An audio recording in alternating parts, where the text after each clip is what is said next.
the end of the Sydney Carnival is here this weekend. It is the twilight of the Sydney Carnival and it ends with a bang with the all-aged. Ripper race. And then it'll be a matter of weeks and we'll be talking about Stradbroke Stars. Queensland Winter Carnival. That's good stuff. Yeah. Just gets me up and about. But I tell you what, let's not get too far ahead of ourselves. Let's look forward only to this Saturday. And what will you be doing this Saturday? I don't know. You'd probably check out my Ned's profile to see. You might see some recent winners on there as well. There's been a lot of green ticks recently. One during the podcast, I might add, which was nice, but you'll have to listen to see. And maybe it's worth just checking it every now and then. Yes, absolutely. I think so. You can also do everything else that you want with the good people at Ned's. Bet on the win, bet on the police, and bet on all sports as well. There's been some great sport happening recently. We also talk about the tipping comp. Thanks to everyone who got involved. We have joint winners. They're going to have a tip-off this weekend, which is very exciting. Anything else that's got you up and about? Oh, just life, mate. How good. But what is gambling really costing you? For free and confidential support, visit gamblinghelponline.org.au. Oh, g'day. How you going, mate? Good to see ya. Hello, mate. It feels like we're in an alternate reality, but look, I'm good. How are you doing? Mate, always good. Had a bit on, as we all do. Isn't that right? But you know what? Let's not talk about all that boring stuff. Let's get into something that's a bit more up our alley. And for the drifters as well. I saw something on TikTok the other day. If you had any food of your choice that you could have unlimited of, and you didn't have any calorie or any negative health benefits from, like what would that food be for you? Steak. Steak? Quite comfortably. Yeah, I could eat steak for every single meal. I would never get sick of it. Okay. Actually, big kicker. Can you have condiments? Yes, of course you can. Of course you can. Okay, well, yeah. I just have a different condiment every meal. It's effectively a different meal every time. Yeah, that's true. What about you? I thought for sure you'd say Zinger Box. I thought we were going to be like on the same wavelength here. Yeah, but a Zinger Box is multiple different things in one. Yeah, true. Well, fried chicken then. Yeah, just fried chicken. Well, that's probably a close second, let's be honest. Yeah, of course it is. Of course. Mate, how's the pump been treating you? Pretty good? Actually, pretty good, yeah. And I'm always going to say that when we haven't been doing podcasts because the drifters have no evidence to suggest otherwise, right? Like, for or later, I could have tipped the card the last few weeks, but no, it's been good. It's been nice to sort of go into the Saturday without any real preconceived ideas and just seeing what's in front of you and reading the form for what it is, assessing the conditions day of as opposed to, half a week beforehand, which I think is actually, fitting. But what about you? Are you having to fill up as well? Because surely. Naturally. Found War Machine last weekend. So, he's the smartest guy in the room. Only guy in the room by the looks of it, this guy. But no, the punt giveth and the punt taketh, because I said to you out of the corner of my mouth that a good friend of ours, Mitchell Swepson's Bucks party a few weeks ago. I was like, mate, I'm a big fan of Lavalier. I'm going to back him tiny in this race, but I'm going to back him in the SA Derby. He was about 26-1 there. Got a little boost up to $28. Put that on my Ned's profile, and then he runs on really well for a third.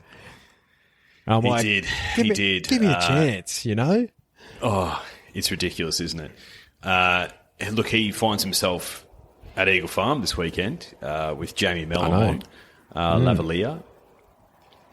Could he go a couple better and take out the dub? I'm hoping. We'll see. I'm hoping. Mate, should we get into some previews? Yes, let's get into it, mate. We've got a few group type of racing at Eagle Farm. It's really good to see. Yeah. Really, really good to see. So, I think race 3 is where we kick off, the Queen Elizabeth Cup, Group 3, 2,400 metres group handicap. So if I remember last year, because he's a shocker, won this race last year. Rain affected track. Yes. Allegron was running into second, and I was like, gee, that's a good Brisbane Cup trial. And I think you said the exact same thing, and then you jumped off Allegron's back in the big dance. Anyway. I was on Allegron in this race last year, yeah, at a big price, but jumped off him like an idiot in the Brisbane Cup. Yeah, so for the Queen Elizabeth Cup this year, where are you aiming? Where are you shooting? I don't mind Flying Bandit, number 7. It's out of the Kerry Parker. Not Kerry Packer, he's brown bread. It's out of the Kerry Parker stable. He's been doing his best work, mostly in benchmark racing, but then in the Wagga Wagga Gold Cup last start, which was going to be 4 weeks between runs by the time this race comes around on the weekend. I thought he was good. That's a listed race, 2,000 metres, and he's stepping up to 2,400 metres for the first time. So there is a genuine question mark, particularly, when they're getting out to 2,400 metres for the first time on potentially rain affected ground. So there is a few question marks there, but look, I'm happy to be on him. He's $7.50 with the good people at Ned's at the moment, and he's got that sort of untapped ability to a degree, as opposed to a fair few of these. Like, there's some 20-year-old geldings in this race, mate. Like, we know where they're at. The other one that I think can run well at a big price is number 12, Mr. Waterville. Ran on to a nice third last start. He's 31. So if you want some value, that's probably the one. Is Man's Oyster a chance here? Like, am I crazy for thinking that? Mate, he's started to show a pulse. It's a really light pulse, and there's a big gap between each of the beats. But he's starting to show something, Man's Oyster. So I would not be shocked. He's $8.50 though for him. I know. It's ridiculous, isn't it? Like, he's won twice in his career, which is shocking to me. So maybe he could win 3 times at start 30 for me, but Barrier 16 doesn't help. 54.5 does. Craig Williams probably does. So, yeah, Manzoy's not the worst, but $8.50, as you said, I'll be hoping for 10s. If there is any wet rain-affected ground, that will suit him. Yeah, I think so. Speaking of rain-affected ground, if we are getting like a heavy 8 or worse, do you think Immediacy, who's the current favourite at $3.30, do you think he blows out? No, mate, he doesn't even start, I don't think. I reckon they'll just... what will they do? I don't know what they'll do. They might just try and find something for him, quick back up into a Q22 or something. I don't know. Yeah. Is that the ultimate aim for him? Immediacy. Oh, yeah. I don't know, to be perfectly honest, mate. No clue. Yeah. So we'll see. Take him on irrespective. Yeah, I wouldn't be surprised if he doesn't run if it is wet. Race 4 is the Lord Mayor's Cup. So this was the race that, without a fight, started turning heads in a couple of years ago. Yours truly as well. I think my head nearly came clean off when I saw what he did in this race a couple of years ago. 1,800 metres, set weights and penalties, Group 3.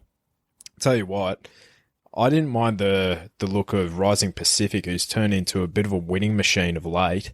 Now, they say this is a Group 3, but this is a benchmark 90 in Group 3 clothing, I would have thought.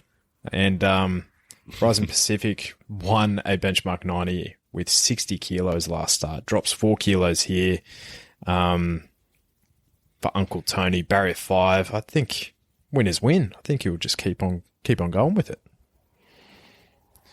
Yeah, I was leaning that way with Rising Pacific. And if you look at the results in Doomben last week, was it 6 or 7 out of the 9 races were won by Queensland trained horses? So whilst there's plenty of form from the southern states littered throughout this program, I think it leads itself to be disrespectful in the market, at least from a pricing perspective, for the Queensland horses. So I think there's opportunity there to win a bit of cash on the Queensland horses, and I think Rising Pacific's probably the perfect example of that. He just keeps winning, gets a nice draw here, and it gets a bit of weight relief. So I'm happy with Rising Pacific as well. You don't really see Tony go on with those silks much, do you? Especially when like New Endeavour comes up favourite here, or second favourite rather. Like I'm happy to take on that horse in particular because I feel like it's always got market support and it doesn't ever do anything. So I'd rather take my cash elsewhere. No. Yeah. I'm with you. Thanks, mate. Race 5 is the size produce. So 1,400 metres for the Group 2. For the 2-year-olds Group 2 level. Did you have any firm opinion here? I thought this was going to be a very, very similar result to the Spirit of Boom. I actually am really keen to have a bet in this race. I saw the draw and I was a little bit disgusted, but what can you do? That's number 1, Grafterburners with gate 16. Gets Blakey Bill, though. He's in a rich vein of form. I backed Grafterburners last start. He got jammed in from like double figures with the good people at Ned's into like $5. Sat back third of the field, 4 wide, no cover on the heavy deck. He was entitled to peter out late, which he did, but he loomed up like he was going to win the race. Probably not Jason Collett's best ride, but he also had an absolute rip snorter on El Morzillo early on in the day. So real rocks and diamonds type stuff from JC, Jesus Christ himself. So when Grafterburners came up $7.50 here with Ned's, I thought to myself, you know what? With Blake Shin on, bit of luck. He handled the heavy deck by all reports. He just peaked on his run late. So yeah, really keen on him here. Grafterburners. Yeah, I think it's going to be a similar trifecta here to that race. So that's the first 3 in the form guide. So Grafterburners, Gallo Nero, and Cool Archie at the price. Winning machine. Absolute. Forgotten about horse. You know who gives me vibes of is Sofrado when he was just going on an absolute on a rampage as a 2-year-old. Yes. And I think, Cool Archie had the advantage on a few of them. Well, both Gallinero and Grafterburners last start because he was third up, but it's not like he's at the end of prep here. He's only 4th up, so he's still got a fitness edge, if anything. I thought he'd come up shorter. So $10 is a great price for him. Cool. Yeah. Gallo Nero is the other one as well, obviously, for the Hawks stable, who have got a fantastic stable of 2-year-olds, must be said. If you like Grafterburners, you have to like this Colts run. And yeah, he has that Magic Millions kind of prep as well. So I like that, where he's coming here, didn't rush him back for the autumn, which rarely works. So I reckon he was the one I backed last start. So if he wins here, I might be sick, so I'll probably land up backing him with Cool Archie or something. So, yeah. Race 6 is, as my internet fails me, the Fred Best Classic, Group 3, 1,400 metres for the 3-year-olds. I believe Angel Capital is your $3.20 favourite here. You're a big Angel Capital guy. I am. And when this race first sort of came up and I was looking at it, I thought, Angel Capital, and there was just a little thought in my mind where I was like, I like this horse. Do I like him here? And the more I looked at the race, the more I thought to myself, hell yeah, I do actually. Like, there's a stable change, absolutely, and that could be a good thing or a bad thing for Angel Capital. But if you just look at the profile of the horse, first up, he flies. He was going to head into an Australian Guineas, albeit a weaker Australian Guineas, as a clear-cut favourite, but just had a temperature, unfortunately, leading up to it. But for mine, he he was clearly up there with the best colts of his generation leading into that race. And this is only a couple of months later. He's been trialling well. He finds a really, really winnable race, let's be honest, at set weight. So draws a nice gate, and Benny Mellum sticks, which I think is a great thing. Like I would have, there would have been some eyebrows raised if J-Mac was on, but I wouldn't have been shocked. So the fact that Benny Mellum sticks on the ride for Chris Waller, I think is a good thing. So $3 plus, I'm happy with that. Yeah. What about their stablemate Emirate? Yeah, he's one for mine where coming out of that Gold Coast Guineas on a super heavy deck, you can sort of forgive that. So if you like him, I completely get it. Geez, J-Mac's got to do a job from gate 18 on what could be another wet deck. And I just think that, honestly, Angel Capital's a better horse from what we've seen so far. So it's not like Angel Capital's $1.80. He's a backable price for me. Absolutely. I think he's a clear bet in the race. Yeah, there could be some alternative form lines, but I'm happy to find out with Team Angel. The Kingsford Smith Cup, 1,300 metres, Group 1, weight for age level. Now, what were because we didn't cover Adelaide, unfortunately. We had other things on, just, with big life stuff. What were your thoughts on Giga Kick's return? Sorry, you're just breaking up there a little bit. Have we moved on to the KSD? Yes, Kingston Smith sorry. Cup. Sorry, not the KSD. That's a road. The Kingston Smith Cup, so Group 1 level, at weight for age over 1,300 metres, Giga Kick. We didn't cover the Adelaide Carnival. What were your thoughts on his return in the Goodwood? Yeah. So I guess the thing with Giga Kick is, you look at that run and if you're taking him here, he's $6. You're thinking to yourself, if Mark Zara pulled the trigger earlier, he was entitled to run them down and should have. I just think there's a big body of evidence from his last prep to suggest that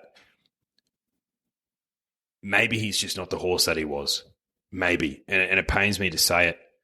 And he ran second in an Everest, so you think I might be crazy, but I think that was just a peak run for the prep, and I can't trust, based on that Goodwood run, that his peak run's going to come here in the Kingsford Smith.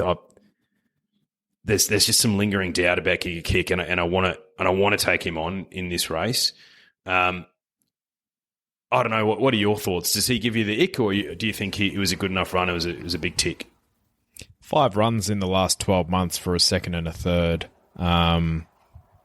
albeit both of them at Group 1 level. So, I don't know. I think the easy horse to back in the race is Jolly Star.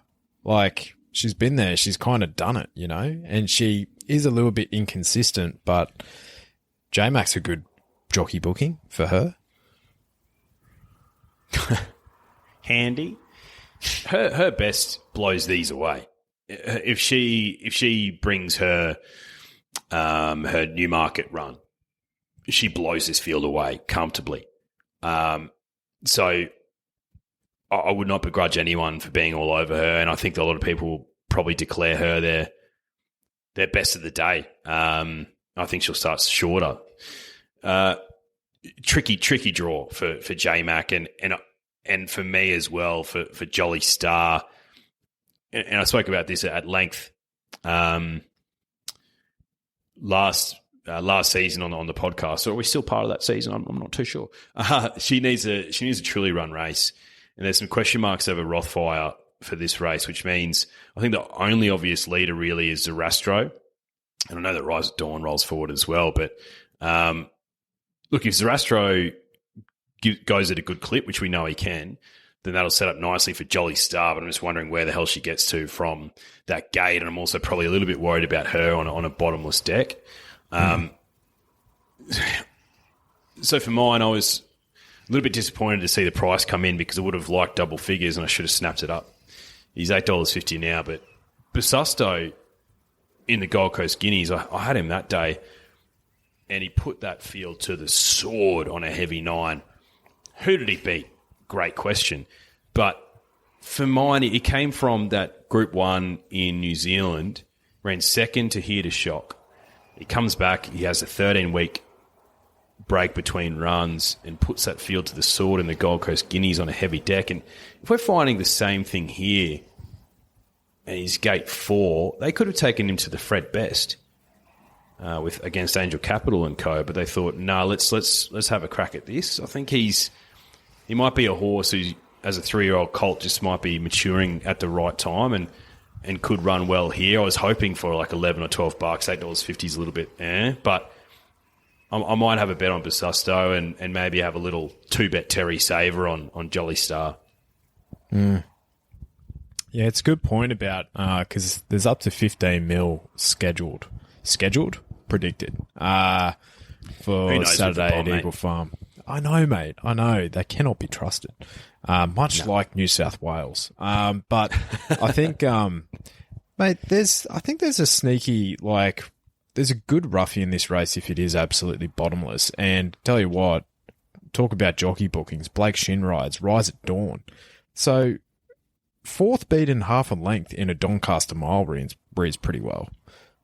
This horse can go on any going, albeit in far easier grade. This is a step up, but not a lot of these have the form profiles to suggest that they really love getting their toe into the ground. So it could just be the perfect setup for him. Yeah, good shout. And does this stink of a result to you a little bit, this race, or do you think it's pretty cut and dry? Kind of. I could see particularly if the rain winning. Is coming. Absolutely. Democracy Manifest, Succulent Chinese Meals. He has a good first up profile. He can get through wet ground. He has the freak, Zach Lloyd on. If Rothfire does find here, I nearly fell off the chair hearing him nearly win the Doom 10,000. I was in the car.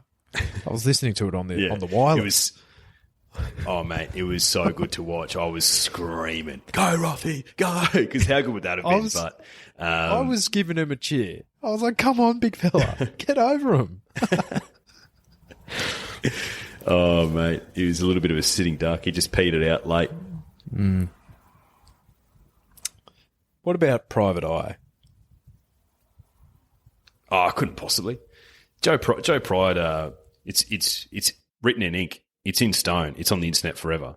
Joe Pride came out and said, "Look, I know he's a 7-year-old, rising 8-year-old gelding, but I think he's going better than ever." Yeah. If he was going better than ever, you would have booked bloody JC, Jesus Christ of Nazareth on, so the resurrection could be complete. But I couldn't possibly have Private Eye. No, and he's $9. He's been going better than ever, and he's been defeated by 11 lengths in 3 trials. So, and I thought there was a bit of a love-hate relationship with Nash with this horse. Nash wanted to retain the ride, but then he got kicked off. So it's there's been a divorce, but finally they've come back 5 years later. You know what I mean? I know exactly what you mean, and look, I think if you're a jockey, you can't hold a grudge. That's true. Yeah, especially with if a man the ride like becomes that. available. Yeah, exactly. I'm sure if Clayton Douglas gave Craig Williams a call after Mark Butcher's ride on the weekend and said, "Hey, what are your thoughts?" Willow might be like, "You know what? Yeah, I'll take it." I thought you were going to go down the realm of if Clayton Douglas picked up the phone to Jamie. I was like, I don't know about that. Yeah, geez, hell would freeze over. You'd think. Yeah, I would think so. I'm not sure Benny would be too happy with that. Race 8 is the Queensland Derby, won by this guy behind me last year, Warmonger. We were standing together, we were just shaking our heads, we're like, what the fuck just happened? 2,400 metres, Group 1 for the 3-year-olds at set weights. Imperialist was pretty impressive. That's probably his best wing of his career last start. on wet ground. Yeah. So, is he a chance? Oh, mate, all these are a chance. Literally, any one of these could win. Like, I'm not even kidding. It's just ridiculous. I'm going to stick with Statuario. I know he's the favourite in this race, but I was on him in the SA Derby, and DS Johnny, he should have had the Feminile run, who ended up winning. Took Statuario like so wide. Like, I know you try and find that lane at Morphettville, Johnny. I understand, but you took him so wide, and he launched late, and he just missed. He should have won that race. He gets gate 5 here. Is this an afterthought? Oh, absolutely. But like an afterthought, Statuario, I think, can still beat these. Not all afterthoughts are equal, Declan. No, they're not. Like, especially with this. What is this dross? It's a dross, isn't it? Like, I know we give the Adelaide Carnival shit. Our Derby and our Oaks, they need a serious talking to. Like, They do, mate. They do. Like, I feel like I'm in a fantasy where I'm looking through the form profile of number 14, Joe Rogan, and he beat home the Muffin Man into third. Like, what is happening here? Doesn't make any who's sense. number 15, existential slideshow Bob? What's going on? Who are these horses? Honestly. I know. You're gonna right. back Saint Emilion? No, not again, I don't think. I'm getting a better price this time, $46. No, I've learnt that the schnitzels cannot be trusted over 2,000 metres. Certainly not. Cannot be trusted. So, where am I landing here? Tell you what, Firm Agreement was too bad to be true last start. Like, It was, yeah. and he usually eats up the wet ground. So $14 for him on rain-affected ground, where his Sydney campaign was outstanding. I could be tempted there for giving him one poor run. Yeah. I think so. I think in a race like this, you need to be forgiving, particularly for a horse like that you have to be. Like, there's nothing coming into this race where you're like, oh, brains him. Like, nothing. It's there. You know for who the would take. win this race? Kovalika. Who? Kovalika back in the day. Kovalika would win this race. Oh, absolutely. And then be trained as a miler. If you're looking for forgives, I think number 17, the filly Belle de Tel, is a forgive. Not J-Mac's best ride last start. Was left with so much to do. But we also know that being a 3/4 sister to Very Elegant, you would think she's going to appreciate some wet ground, and also you'd think that she's going to appreciate stretching out over further. So, again, J-Mac's got to navigate some terrible draws. He's got 21 with Belle de Tel on this race. He's got 13 with Jolly Star and the Kingsford Smith, and I think in the Fred Best on Emirate, he's got 16 or something like that. So he's going to earn his pennies. I think she can win too. But, geez, it makes it tricky, and you know where she's going to be from the draw. So, I think Johnny Allen, DS John, bit of redemption on Statuario. I'll have a 2-bet play, Firm Agreement into Lavalier, probably. Just to, if Lavalier wins, I would cease to exist. So, Yeah. in the Helen Coghlan Stakes, 1,200 metres listed for the fillies and mares. Where do you look here? There's a ton of like real basic Bs here. Yeah, I don't know. I think I was sort of looking at Comrade Rosa, and it was the same sort of theory with local horses going well, and she's not a bad horse, but I'm a bit worried about her on a heavy deck.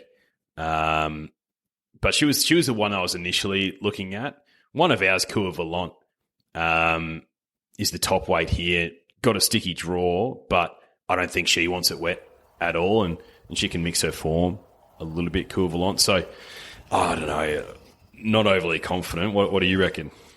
Oh, cool of Alon and Mia seeing other people. It was a nice little fling when it lasted, but yeah, see you, babe. Yeah, I was in the same view as like Comrade Rosa. You know, he's come back with a startling bit of form. I feel is Floozy. You know, the daughter of Catchy. So I think she could potentially feature as well. She's supported in the market. Gets through the going. Yep, gets Cousin Jones and Tony Gollan. So I was looking at Floozy as well. Oh man, if you're alive in the quaddie, you want some value here, I think. Yeah, is it like Cigar Flick's time? Like, could you possibly? Oh, she's a prick of a horse, Cigar Flick. Remember we were talking about her last prep. Her starting price profile for no wins was absolutely disgusting. So I'll just read it out to you. Hey? She ran fourth first up, $26, whatever. Comes into 12s, runs fifth. Comes into $1.75, runs second.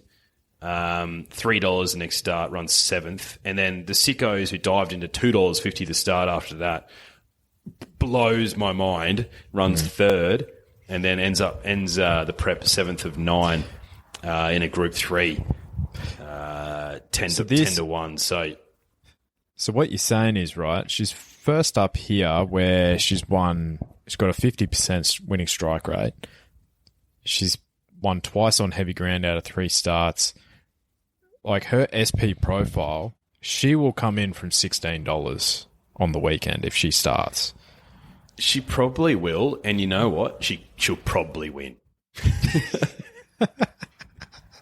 Now that we've talked some shit.